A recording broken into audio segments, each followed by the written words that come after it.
This is that bread which came down from heaven. Not as your fathers did eat manna in the wilderness and are dead. He that eateth of this bread shall live forever. Mga kapatid, kapag narinig mo ba ang salitang second coming, ano ang unang pumapasok sa isip mo? Takot, tanong, pag-asa, minsan parang bigat lang ng mundo kaya papaisip mo tayo. Panginoon, kailan ka ba darating? Sa panahon ngayon, maraming gulo, kaguluhan, digmaan, takot, pagangat ng kasamaan, marami ang nakatakda. Marami ang nagtataka. Totoo ba ang pagbalik ni Kristo o isang haka-haka lang? Pero ang totoo, hindi ka nakalimot ang Panginoon sa atin. Siya ang unang pangako at siya rin ang nagtutupad. Kagaya ng isa nagsinabi sa Hebreo chapter 10 verse 23, ang Diyos ay tapat sa kanyang mga pangako. Ako nga pala si Brother Dave at ngayong episode, pag-uusapan natin ang isa sa pinakamalalim at pinakamakapangyarihang doktrina, ang ikaluwang pagpaparito ni Jesucristo. Hindi para takutin tayo, kundi para bigyan tayo ng pag-asa, direksyon at lakas sa buhay na puno ng hamon. Ang second coming ay hindi katang-isip. Ito ay isang pangako ng Panginoon sa bawat anak niya. Sa buong kasulatan, mula pa sa lumang tipan hanggang sa bagong tipan, paulit-ulit na pinapangako ng Diyos na darating muli si Kristo. Hindi bilang isang sanggol sa sabsaban, kundi bilang hari ng mga hari. Sabi nga, we have every reason to hope, every reason to believe, for Christ will return in majesty and glory.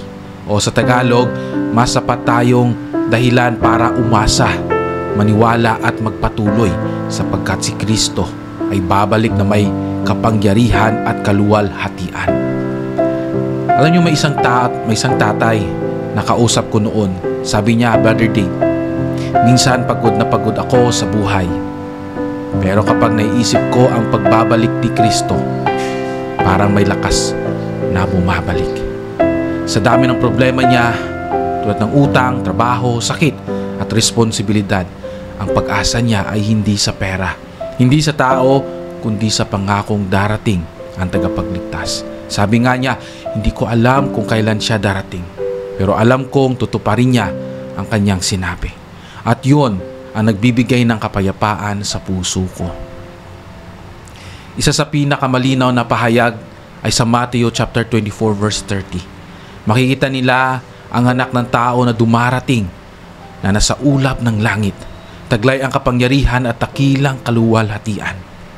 Hindi ito lihim, hindi ito tahimik. Ito ay isang dakilang araw na makikita ng buong mundo. Tulad ng sinabi sa Doktrina at Mga Tipan, section 45, verses 44. Sinabi rin, ako'y darating na may kapangyarihan at takilang kaluwalhatian. Mas malapit na ang ikalawang pagpaparito kaysa inakala natin. Pinakamahusay na paghahanda ay ang palakasin ng ating pananampalataya kay Kristo. Naalala mo ba noong simple ang pamumuhay? Wala pang gadgets, wala pang social media. Simpleng kainan lang sa labas ng bahay, mga kapitbahay na nagtutulungan at mga usapan ng mga matatanda ay puro pag-asa at pananampalataya. Marami noon ang tumatanaw sa langit at sinasabing, darating ang Panginoon. Ngayon ang dami ng ingay ng mundo na minsan hindi na natin naririnig ang paanyaya niya. Sa panahon ngayon, mas mabilis ang takot kaysa sa pag-asa. Tulad ng social media, puno tayo ng panik, puno ng patayan, puno ng mga negatibo. Balita, puro trahedya, puro mga kalamidad, puro away. Mga tao, pagod tayo, nag-aalala tayo, naliligaw tayo. Pero kahit gaano kagulo ang mundo, hindi nagbabago ang plano ng Diyos.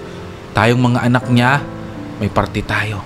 Hindi tayo ginawa para magpanik, kundi para maging liwanag. Stand firm in the faith. Do not fear the future, for God is already there. Andun na ang Diyos eh. Alam ng Diyos yung darating, alam niya yung ngayon, alam niya yung nakaraan. Hindi siya nakakalimot. Kaya bakit tayo mag-aalala? Kaya sabi dito, stand firm in faith. Do not fear the future, for God is already there. Manindigan sa pananampalataya, huwag matakot sa hinaharap, sapagkat naroon na ang Diyos. Ang second coming ay hindi tungkol sa kailan. Hindi tungkol sa handa ba ako? Hindi niya tayo pababayaan habang papalapit ang ikalawang pagpaparito.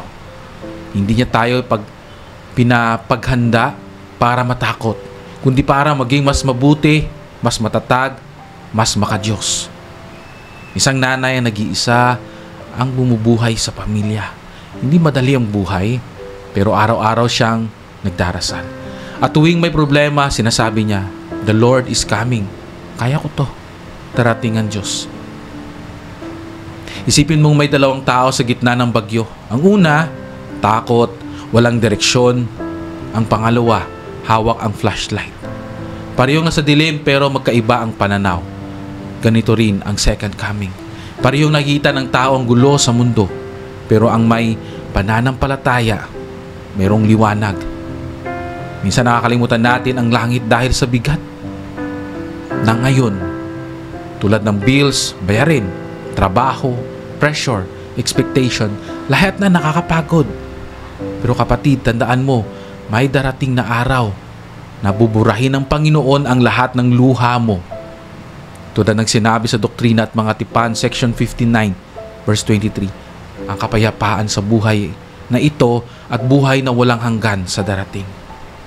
Kapag naghahanda tayo sa kanyang pagdating, makakamtan natin ang kapayapaan na hindi kahayang ibigay ng mundo. Kapatid, buong puso kong nagsasabi na darating si Kristo. Totoo siya, buhay siya, at mahal na mahal niya tayo. Hindi niya tayo iiwan sa dilim. Kung pagod ka, naguguluhan, o nag-aalala, ito ang mensahe ng langit para sa iyo. Huwag kang matakot. Ako'y darating, sabi ni Jesucristo. Ang second coming ay totoong pangako ng Diyos. Hindi ito isa lang haka-haka, kundi ito'y totoo. Dahil kung hindi ito totoo, saan tayo papunta? Ito yung hinahawakan natin na pag-asa sa buhay. Hindi para takutin tayo, kundi para bigyan tayo ng pag-asa. Sabi ko nga, may dalawang klaseng tao. Yung isa, takot siya sa dilim. Yung isa naman, nagkaroon siya ng pag-asa kasi meron siyang hawak na flashlight. Ibig sabihin ito, dapat tumuon tayo sa positibong bagay. Hindi ito para takutin tayo, para bigyan tayo ng pag-asa sa buhay. Para palakasin ang pananampalataya habang papalapit tayo araw-araw. Papalapit ang araw ng pagdating niya. Tulad nangyayari ngayon, natin alam kung ano na yung bukas. Takuna, bagyo, gera doon, gera dito. Kasamaan, pero andun pa rin yung kabutihan. Ang tunay na paghahanda ay nagmumula sa banal na pamumuhay. Ang mundo ay magulo, pero ang plano ng Diyos ay hindi nagbabago. Tulad ng liwanag sa gitna ng bagyo. Ang ating Ama sa langit ay hindi nagpapapanik. Nagpapahanda sa atin. Nayanda ang ating sarili. Paghanda ka, hindi ka matatakot. Paghanda ka, alam mo yung kinakaharap mo. Alam mo yung hangganan mo. At alam mo sa puso mo na ginawa mo ang lahat. Simpleng gawa, malaking epekto sa paghahanda. Totoo ang mga tanda ng panahon. God wants us to stay calm and focused. Mga kapatid, maraming salamat sa pagsama sa araw na ito. Second coming is near. That's why kung nasa Diyos tayo, makaramdam tayo ng little bit of heaven here on earth. Para masabi natin sa sarili natin, alam ko marami akong kahinaan, pero alam ko ang Diyos papatawarin niya ako. At alam ko, dahil ginagawa ko yung lahat, nagsistrive ako araw-araw, hindi ko sinasabi na tao lang ako na nagkakamali. Pero sinasabi ko, tao ako, nagkakamali, pero sinisikap ko at ginagawa ko na magbago. At yun, para sa akin mga kapatid, ay isa sa mga paghahanda natin. Gumawa tayo ng mabuti. Mas mabuti yung tao na hindi nagsasalita pero gumagawa. Kahit pagod ito, kahit nasasaktan ito, still ginagawa niya pa rin yung paglilingkod dahil sa pagmamahal niya sa Diyos. Kung hindi tayo sa Diyos, saan tayo? Sabi ko nga sa Panginoon, sabi ng Panginoon, umalis kayo. Sabi ko, God, Ipahalis ako, saan ako pupunta? Hindi ako maglilingkod sa iyo, saan ako pupulutin? Ano yung gagawin ko sa buhay? Kasi nasa sa inyo yung tunay na kapayapaan. Sa inyo ko natagpuan yung pagmamahal. Sa inyo ko natagpuan yung kaligayahan. Wala na akong papupuntahan, God. Sa inyo ako pupunta. At sa inyo ako mananatili. At tulungan niyo po ako, God. Kung may pagkakataon sa buhay ko na mahina ako, may pagkakataon sa buhay ko na tumitiwala ako sa sarili kong lakas, may pagkakataon sa buhay ko na nadadapa ako at nakakalimutan ko kayo. Tulungan niyo po yung mga unbelief ko. Tulungan niyo po ako na maging malakas at mahalin yung kapwa ko. Hindi lang po dahil gusto ko yung kapwa ko, dahil mabait siya sa akin, kundi mahal ko sila dahil kapwa ko sila. O anuman sila. Heavenly Father, thank you so much sa pagtulong sa aming lahat. In spite sa mga bagyo na dumarating sa buhay namin. Papasalamat po kami sa lahat ng bagay na iyong binigay. Maraming salamat sa buhay, sa trabaho, sa pamilya, sa mga anak na nagbibigay lakas sa amin. Maraming salamat sa mga balo na kung saan may mga relative sila na nagmamahal sa kanila. Maraming salamat po sa mga pamilya na namin nagtatrabaho sa labas para po sa amin. Ingatan niyo po sila.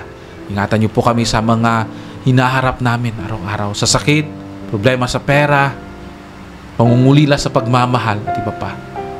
Tulungan niyo po kami. Hindi po namin kayang laban na to kundi dahil sa inyo na siyang gumagabay sa amin araw-araw. Mga kapatid, lahat ng ito ay aking iniiwan na may pagmamahal sa pangalan ng ating tagapagligtas at manunubos na si Jesucristo. Amen.